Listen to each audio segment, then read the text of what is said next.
से अलग है सब से जुदा, सुनो एक नई आवाज, बातें नई है नया अंदाज, सुनो एक नई आवाज, दिल से है आपके साथ नया है ये पेश कदम। अस्सलाम वालेकुम, खैर मकदम है आपका पेश कदम के एक नए शुमारे में। मैं हूं आपकी मेजबान नेहा और मैं अनीस जरगर। आज के शुमारे में जानेंगे कि बिना डॉक्टर की सलाह के दवाइयाँ लेना किस तरह नुकसानदेह साबित हो सकता है, और सुनेंगे नात शरीफ नुसरत की आवाज में। साथ ही साथ जानेंगे कश्मीर यूनिवर्सिटी के प्रोफेसर जफर अहमद रेशी से कि कैसे बायो रिसोर्सेज में करियर के मौके मौजूद हैं, और बात करेंगे सूफी शायर जनाब नजीर अहमद खान से, और साथ ही जानेंगे कुछ घरेलू नुस्खे। पर शुरुआत करते हैं आज की कवर स्टोरी के साथ। सामीन, पिछले कई वर्षों से मुशाहिदे में आया है कि दिन ब दिन ग्लोबल वार्मिंग बढ़ने की वजह से हमारे ज़राअती शूबे और मौसम में कई तब्दीलियां हुई हैं, जिसकी वजह से हमें कई कुदरती आफतों का सामना करना पड़ा है, चाहे वो बाढ़ की शक्ल में हो या फिर सूखा। इस सिलसिले में मजीद तफसीलात लेकर आए हैं हमारे साथी Shaukat Hussain.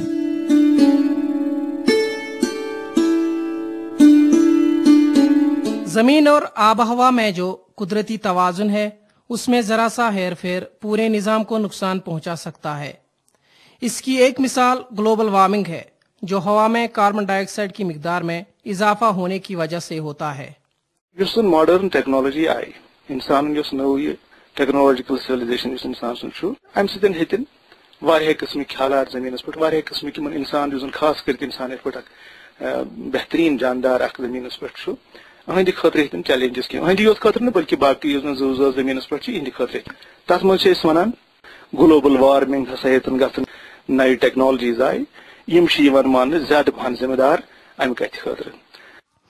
Kashmir university environmental science के प्रोफेसर गुलाम अहमद भट्ट जदीद इंसान का माहौलियात पे मनफी असर को बयान कर रहे थे। ग्लोबल वार्मिंग की वजह से न सिर्फ एक इलाका या मुल्क मुतासिर हो सकता है, बल्कि इसके मुज़िर असरात पूरी दुनिया पे पड़ सकते हैं। यह आसान ग्लोबल वार्मिंग यह रोजान लोकल कह वनो कि अगर न कारखान बड़ बड़ अमि किस्म की मसलन कार्बन डाइऑक्साइड हसा ज्यादा बाकी जायन तो ये नीरान कह यह जरूरी कि यह रोज महदूद मज कार्बन डाइऑक्साइड अथी योत इलाक में रोज यह सरसी ग्लोब तूत बोड़ तक लॉकट जमीन अत अंदन सोरे बड़े बड़े ममालिक डेवलप्ड कंट्रीज या इवन वनकस मॉडरेटली डेवलप्ड या अंडर डेवलप्ड सारी अत दौर मज लग कि अस करो ये इंडस्ट्रियल सिविलाइजेशन गम एमिशन नीरान एटमॉस्फेयर में जमा गम अन कर तोत एरियास कर सरसी ग्लोबस मज इनक्रीज टेम्परेचर। ग्लोबल वार्मिंग के असरात हम अपनी वादी में आजकल महसूस कर सकते हैं। इससे न सिर्फ हमारे माहौल पे बल्कि हमारी पैदावार पे भी बुरा असर पड़ सकता है। अगर हम कश्मीर वैली की बात करेंगे, सबसे ज्यादा इम्पैक्ट यहाँ पे ग्लेशियर्स पे है और इसका सबसे ज्यादा इम्पैक्ट यहाँ के एग्रीकल्चर पे होगा। खुसूसन जो हमारा वो एरिया है जहाँ पे हम जो हमारा इरिगेटेड एरिया है उस पर काफी असर हो सकता है। अगर ऐसे का हालत रहे तो यहाँ पे जो हॉर्टिकल्चर ये भी शिफ्ट हो जाएगा, फिर हम पहाड़ों पे हम फिर वो लगाने हैं हमारे पेड़। ये थे शेर Kashmir university of agricultural science and technology के प्रोफेसर फारूक अहमद लोन। हवा में कार्बन डाइऑक्साइड की बढ़ती मिकदार को कम करने के लिए हमें हर सतह पे काम करना चाहिए। गौहर जो एक स्टूडेंट है, इसको अपनी जिम्मेदारी समझते हैं। अगर हमें कुछ करना है तो इंडिविजुअल लेवल पे हमें स्टार्ट करना है। अपने एनवायरनमेंट को प्रोटेक्ट अगर करना है तो अपने आप से स्टार्ट करना है। खुद अपने आप को खुद एनवायरनमेंट बचाना है तो हमें बहुत सारे पौधे लगाने चाहिए, और जिसको हम एफॉरेस्ट्रेशन कहते हैं। और ये जो हम इंडस्ट्रियलाइजेशन रोज बरोज जो इंडस्ट्रियलाइजेशन होती है, जो बढ़ रहा है, इंडस्ट्रीज ज्यादा हो रही है, तो इसको कुछ हद तक हमें कुछ हदूद में हमें इसको यूज करना है और साइंटिफिक तरीके से यूज करना है, और वो मशीनरी यूज करनी है जिससे ज्यादा पोल्यूशन ना हो। इसके अलावा प्रोफेसर गुलाम अहमद भट्ट का कहना है कि हमें कुदरती तौर तरीकों को अपनाना चाहिए। बहुत दपान लूकन की तिम कर पन लाइफ स्टाइल चेंज मेन नसीहत है लूकन तिम कर natural way of life natural nature सत हम आहंग ये कुदरत वनान रूजो बस। हमें और हमारी आने वाली नस्ल को कुदरती आफात का सामना ना करना पड़े, इसके लिए कुदरती तवाज़ुन को बरकरार रखने की अहम जरूरत है।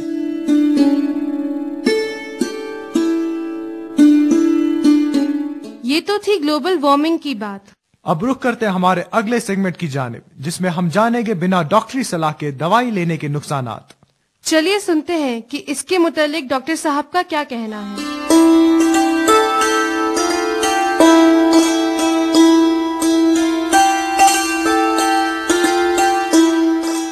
वेलकम आप सभी का दोस्तों आज के हेल्थ सेगमेंट में। मैं हूं मंजूरुल हसन और आज हम बात करेंगे सेल्फ मेडिकेशन की। और इस हवाले से हमारे साथ बात करने के लिए मौजूद है डॉक्टर अब्दुल रशीद साहब, जो कि फिजिशियन स्पेशलिस्ट है। डॉक्टर साहब, आपका खैर मकदम है हमारे प्रोग्राम में। अस्सलामुअलैकुम, शुक्रिया जी। डॉक्टर साहब, कश्मीर में अक्सर लोग डॉक्टर के मशवरे के बगैर खुद से अद्वियात इस्तेमाल करते हैं, इस हवाले से आप क्या कहेंगे? जो भी कोई बीमार दवाई लेगा डॉक्टर के प्रिस्क्रिप्शन बगैर, उसको सेल्फ मेडिकेशन कहते हैं। तो सेल्फ मेडिकेशन हर किसी जगह पे होती है, लेकिन अब ये चीज है कि कुछ जगहों पे, जैसे आप कहीं बाहर की बात, वहां सेल्फ मेडिकेशन होती है, लेकिन वहां पे कुछ ड्रग्स होते हैं जिनको हम ओवर द काउंटर ड्रग्स बोलते हैं। जैसे हम यहाँ की बात करेंगे, जैसे पैरासिटामोल यहाँ हमारा ओवर द काउंटर ड्रग है, तो उसको यूजुअली विदाउट प्रिस्क्रिप्शन भी लिया जाता है। कुछ ऐसे ड्रग्स होते हैं, लेकिन वो बहुत कम ड्रग्स वैसे हैं। जैसे मेरा एग्जाम्पल ही पैरासिटामोल की, जो हम सर दर्द के लिए कोई भी लेगा। लेकिन जो यहाँ पे कश्मीर में सेल्फ मेडिकेशन की जहां तक बात है, यहाँ पे आप देखेंगे छोटी सी पैरासिटामोल की दवाई से लेके बड़े से बड़े एंटीबायोटिक हो, उनको अब मतलब डॉक्टर के प्रिस्क्रिप्शन बगैर लिया जाता है। अच्छा, इसकी वजह क्या लगती है आपको? उसमें सबसे चीज बड़ी चीज ये है कि यहाँ पे इजी अवेलेबिलिटी है। बाहर आप कहीं भी जाइए, आपको वहां पे मतलब पैरासिटामोल तो ओवर द काउंटर ड्रग देंगे, लेकिन बाकी ड्रग्स आपको कभी भी विदाउट प्रिस्क्रिप्शन नहीं देंगे।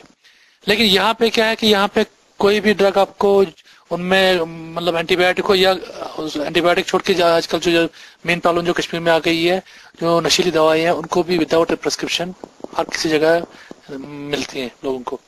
तो डॉक्टर साहब, इसके जो साइड इफेक्ट्स है, मुज़र असरात है, वो क्या क्या है?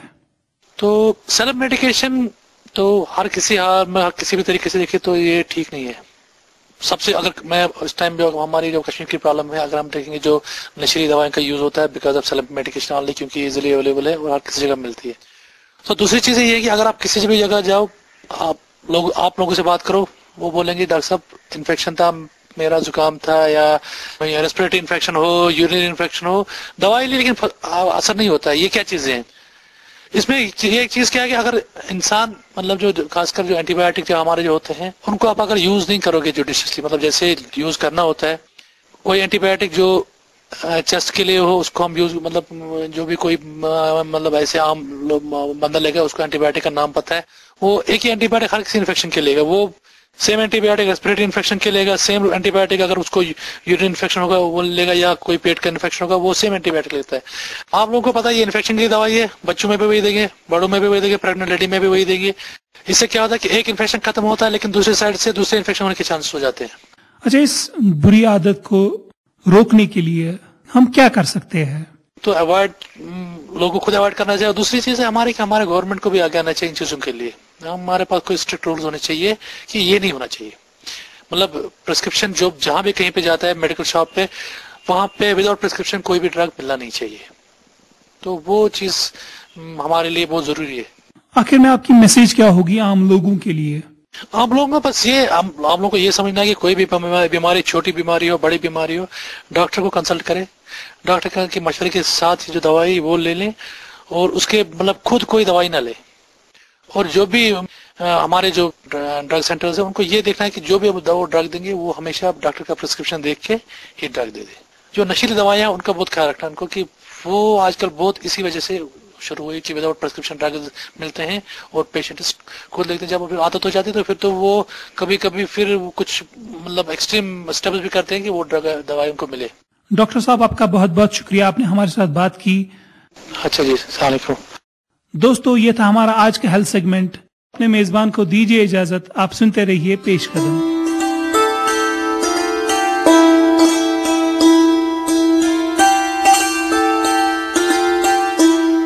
تو دوستو آپ نے سنا کہ کیوں ہمیں سیلف میڈیکیشن سے دور رہنا چاہیے. اب جانتے ہیں پروفیسر ظفر احمد ریشی سے بایو ریسورس میں کریئر آپشنز کے بارے میں، اور سنتے ہیں اپنا کریئر سیگمنٹ. السلام علیکم دوستو، میں ہوں آپ کا دوست عادل وانی. آج کے اس سیگمنٹ میں ہم ایک ایسے کورس کو جانیں گے جو کہ نیا ہونے کے ساتھ ساتھ کافی دلچسپ بھی ہے، اور اسی سلسلے میں ہم آج بات کریں گے کشمیر یونیورسٹی میں ڈپارٹمنٹ آف باٹنی کے ہیڈ آف ڈپارٹمنٹ ظفر احمد ریشی صاحب سے. ظفر صاحب، پیش قدم میں آپ کا خیر مقدم ہے. ظفر صاحب، آپ ہمیں اس کورس کے بارے میں تفصیل سے جانکاری دیں. مدعو مقصد یہ ہے کہ ہم اسٹوڈنٹس کو یہاں کی ریسورسز کے بارے میں، جو کشمیر میں ریسورسز ہمارے ہیں، پرٹیکولرلی جو بایولوجیکل ریسورسز ہیں، جو نباتات ہیں، ٹھیک ہے، پودے ہیں، ٹھیک، اور ان کے بارے میں لوگوں کو جانکاری دے دیں، اور اس کے ساتھ ساتھ اس کے استعمال کے طریقے بھی بتائیں. ٹھیک، اور یہی خالی اس کا مدعو مقصد نہیں ہے کہ ہم لڑکوں کو تھیوریٹیکل نالج دے دیں ہمارے اپنے ریسورسز کے بارے میں، مگر ساتھ ساتھ ہم ان کو یہ بھی تربیت دیں کہ ہم ان ریسورسز کو کیسے جوڈیشیسلی ایکسپلائٹ کریں اور ریجنل ڈیولپمنٹ. اور ہمارے ہاں اس کورس میں تقریباً 16 تھیوری کورسز ہیں اور 4 پریکٹیکل کورسز ہیں، اور ہم ان اسٹوڈنٹس کو کبھی کبھار ہندوستان میں جو سب سے بڑے ادارے ہیں جہاں پریکٹیکل ٹریننگ کے لیے بھیجتے ہیں. ظفر صاحب، اس کورس میں اگر کوئی اسٹوڈنٹ جانا چاہتا ہے اس کے لیے کیا لوازمات ہے؟ بایو ریسورس کے لیے ہم نے یہ رکھا ہے کہ اس ایک 3 ایئر BSc 3 سالہ BSc پروگرام ایک لڑکی نے کیا ہو، اور botany, zoology, chemistry, bio chemistry, bio technology, fruit preservation, mushroom cultivation, seed technology, sericulture, fisheries اور انڈسٹریل کیمسٹری ہو. کوئی بھی 3 سبجیکٹ انگلش کے بغیر ان میں سے اگر ہو تو وہ ایلیجبل ہے. اس کورس میں داخلہ لینے کے لیے اوپن کے لیے 45% ہے اور ریزروڈ کے لیے 40% ہے. یہ یونیورسٹی کا سب ڈپارٹمنٹ کے لیے کرائیٹیریا ہے، اور اس کے لیے کوئی الگ سے کوئی کرائیٹیریا نہیں ہے. بایو ریسورس میں ایک اسٹوڈنٹ کو کون کون سے سبجیکٹس کا مطالعہ کرنا ہوگا؟ گرلز، ہمارے سامعین کو بتائیے آپ نے سلیبس کیسے ڈیزائن کیا ہے؟ اس میں ایک پہلے سیمسٹر میں ہم نے ایک سیمسٹر رکھا ہے، فاؤنڈیشنل کورسز رکھے ہیں. وہ اس وجہ سے رکھے ہیں کہ اس میں آدمی ایگریکلچر سے بھی آ سکتا ہے. اس کورس کو کوئی نان سے BSc گریجویٹ جو ہے اس کے علاوہ بھی لوگ آ سکتے ہیں، اس لیے ان کے لیے بھی ہم نے سوچنا ہے کہ صاحب ان کو بھی ہم پہلے ایک یہ جانکاری دے دیں یہ ریسورسز ہوتے کیا. پھر ہم یہ جانکاری سیکنڈ سیمسٹر میں ان کو دینے کی کوشش کریں گے کہ نیچر میں یہ ریسورسز کیسے خود بخود ریجنریٹ. اگر کوئی انسان بزنس کرنا چاہتا ہے، بایو بزنس، مطلب انہی کیا لوازمات ہیں، کیسے کر سکتا ہے، اس میں کیا قانون، کیا ہے قانونی داو پیچ کیا ہے، کیا کرنا ہے ایک لڑکے کو، تو لگتا ہے اگر آپ اس کا احاطہ کرو گے ان کورسز کا جو ہم نے ان 4 سیمسٹرز میں بنائے ہیں، ہمیں لگتا ہے کہ ایک کمپریہنسو سلیبس ہے، ایک فنڈامنٹل انفارمیشن ہے، ٹیکنالوجی کا بھی عمل دخل ہے، اور یہ بھی ہم اس آئیڈیا دیتے ہیں اسٹوڈنٹ کو کہ صاحب آپ اس نالج کو اپنے معاش، اپنے لیے اور اپنے دوستوں کے لیے کیسے ایکسپلائٹ کر سکتے. ظفر صاحب، کشمیر میں اس کورس کی کیا افادیت ہے؟ اگر ہم ایسا کورس راجستھان میں لے لیں گے وہاں یہ کورس زیادہ اچھا نہیں رہے گا، ریزن بینگ کہ وہاں ریسورسز ایسے بایو ریسورسز نہیں ہیں. ہمیں لگتا ہے کہ جو یہاں کے جو حالات ہیں کشمیر کے اور جو ہمارے ریسورسز ہیں ان سے یہ کورس بہت میل کھاتا ہے، اور انشاءاللہ ہمیں توقع ہے کہ ہم اس میں اور بھی ترقی اور بھی سدھار لائیں گے. کورس میں بھی انفراسٹرکچر ڈیولپ کریں گے سو کہ اسٹوڈنٹس کو بینچ ورک ایکسپیرینس ملے، اور جو ہمارا پروڈکٹ ہے اسٹوڈنٹس کا وہ نہ اپنے لیے روزگار پیدا کرے بلکہ باقی لوگوں کے لیے بھی روزگار پیدا کرے، اور کہ جو ہمارے یہاں اسٹیبلشڈ انڈسٹریز ہیں انڈیا میں یا ابراڈ میں وہاں بھی یہ ہمارا یہ پروڈکٹ ایکسیپٹیبل ہو. ظفر صاحب، آپ کا پیش قدم سے بات کرنے کے لیے بہت بہت شکریہ.